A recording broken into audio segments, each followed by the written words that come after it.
मेरा नाम सबाउन नसर है और मेरे अब्बू का नाम बशारत अहमद है।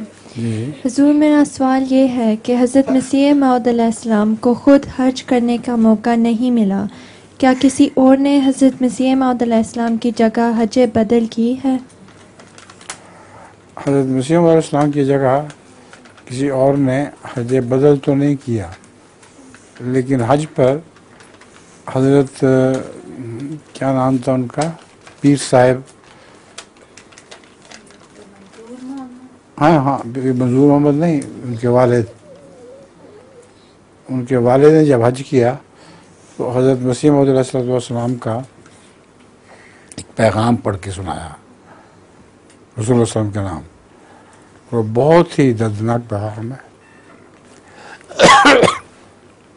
ऐसा पैगाम था कि वो सारे साथ रोते जाते थे।